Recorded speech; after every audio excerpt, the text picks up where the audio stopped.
एक गांव में एक बुजुर्ग महिला रहती थी। वो बहुत ही सरल थी, जिसका नाम था भोली। तो जो जैसा कह देता था वो मान जाती थी। घर में बेटा बहू नाती पोते सभी थे। तो भोली दिन भर अपने नाती पोतों को खिलाती रहती थी। वो कभी भी किसी से नहीं झगड़ती थी। रोज मंदिर जाती थी दर्शन करने। सब पूछते कि भोली मंदिर जाने से क्या मिलता है। तो भोली झट से कहती, ठाकुर जी तो मिलते हैं। सब ठाके मार के हंसते और भोली का मजाक उड़ाते। भोली किसी का बुरा नहीं मानती थी। वो हमेशा खुश रहती थी। एक दिन मंदिर के पुजारी को किसी काम से बाहर जाना पड़ा। उन्होंने भोली से कहा, माई, ठाकुर जी से मिलने तो रोज आती हो। 2 दिन भगवान की पूजा और सेवा करो और भोजन बनाकर खिलाओ। हमें जरूरी काम से बाहर जाना है। 2 दिन मंदिर में ही रहना है अपने ठाकुर जी के साथ। भोली मान गई। बोली, ठीक है, जैसा बनेगा खिला देंगे। 2 दिन की तो बात ही है। ठाकुर जी की बात थी, भोली कैसे मना करती।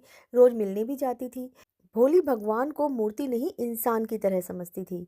हमेशा पुजारी जी से कहती थी, आप बहुत काम करते हैं, भगवान को रोज रोज नहलाना पड़ता है, कपड़े पहनाना पड़ता है, फिर खाना बनाकर खिलाना।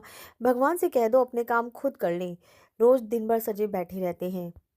तो पुजारी जी तो जानते ही थे कि ये तो भोली है, इसको कैसे समझाएं। पुजारी जी भी हंस के रह जाते थे। पुजारी जी भोली को मंदिर की जिम्मेदारी सौंप कर चले गए। भोली ने बाल्टी में पानी भरा और बोली, ठाकुर जी जल्दी आओ और अपने आप ही नहा लो। ठाकुर जी ने आकर स्नान कर लिया।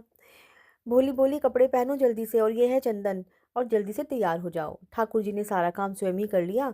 भोली ने रसोई बनाई, थाली परोस दी और कहा, अब जल्दी से आप भोजन कर लो। ठाकुर जी ने भोजन भी कर लिया। फिर भोली ने साफ सफाई कर दी और फिर थक गई। फिर बोली, ठाकुर जी अब सो जाओ। ठाकुर जी सो गए और भोली भी वहां बैठ गई।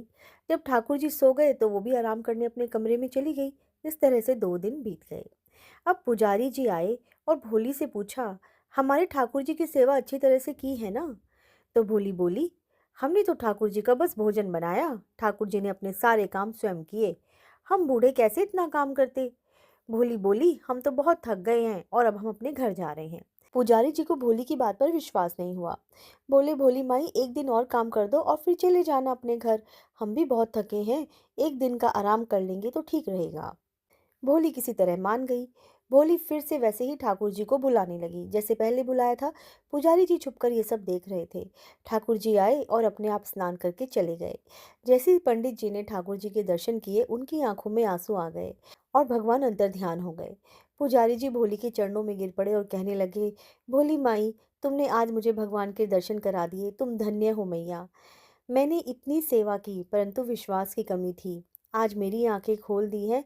तो ऐसी है भोली मैया की कहानी। जी हाँ, भोले भक्तों के भगवान होते हैं, उन्हें छल कपट नहीं भाता।